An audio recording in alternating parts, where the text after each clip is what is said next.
Eu sou Mário Persona e essas são as respostas que eu dei aos que me perguntaram sobre a Bíblia. Você escreveu perguntando por que o Deus do Antigo Testamento era cruel. Deus nunca foi cruel. Deus sempre foi justo. Quando a polícia invade um esconderijo em busca de traficantes e criminosos, a polícia não vai jogando flores. Ela vai com armas e pronta para exercer o poder de polícia que a sociedade lhe delegou. Vai e atira. Se tiver resistência, atira e mata. Porque é polícia. Tem que agir como polícia. O Estado lhe delega um poder de proteger a sociedade, os cidadãos de bem, e contra os criminosos. Então, se os criminosos quiserem praticar crimes, eles serão penalizados por isso. Agora, você imagine um mundo de traficantes e criminosos e Deus precisando lidar com isso. O problema, sabe qual é? Que você não crê que o ser humano é intrinsecamente tão mau e tão criminoso como qualquer criminoso bandido que está por aí.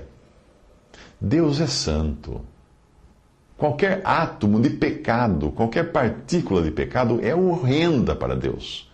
Ele estabeleceu governos nesse mundo e usou povos até para colocar em prática o juízo que ele tem que declarar e que ele tem que trazer sobre o mundo. Os israelitas foram apenas um dos instrumentos que Deus usou para julgar o mundo, julgar a iniquidade, a maldade, o pecado do mundo. A questão é a seguinte: por que Deus mandou destruir os povos que estavam na Palestina para que os israelitas tomassem o seu lugar? Por causa das abominações, dos crimes horrendos que esses povos praticavam aos olhos de Deus. Que crimes esses? Vamos ler o que diz a palavra de Deus. Quando entrares na terra que o Senhor teu Deus te der, não aprenderás a fazer conforme as abominações daquelas nações. Entre ti não se achará quem faça passar pelo fogo a seu filho ou a sua filha, nem adivinhador, nem prognosticador, nem agoureiro, nem feiticeiro, nem encantador, nem quem consulte um espírito adivinhador, nem mágico, nem quem consulte os mortos. Pois todo aquele que faz tal coisa é abominação ao Senhor, e por estas abominações o Senhor teu Deus os lança fora diante de ti. Deuteronômio 18, de 9 a 12. Veja que para Deus alguns pecados estão no mesmo nível de queimar os filhos, que eram coisas que aqueles povos faziam. Você pergunta por que Deus expulsou aqueles povos da terra, coitadinhos, né, para deixar os israelitas tomarem do seu lugar? Porque eles queimavam os filhos. Eles sacrificavam os filhos, punham o filho numa fogueira para queimar. Mas veja que essa lista aqui que ele cita aqui não se trata de uma lista completa, mas do princípio de como Deus enxerga e de como Deus lida com as abominações dos homens. Esse é um princípio.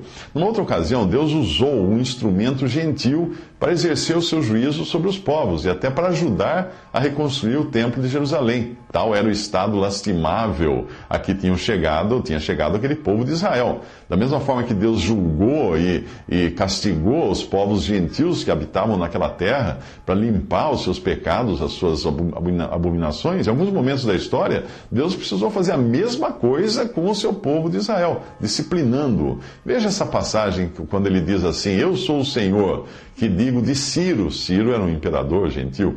É o meu pastor e cumprirá tudo o que me apraz. Dizendo também a Jerusalém: tu serás edificada, e ao templo: tu serás fundado. Assim diz o Senhor ao seu ungido, a Ciro, a quem tomo pela mão direita para abater as nações diante da sua face, e descingir os lombos dos reis, para abrir diante dele as portas, e as portas não se fecharão.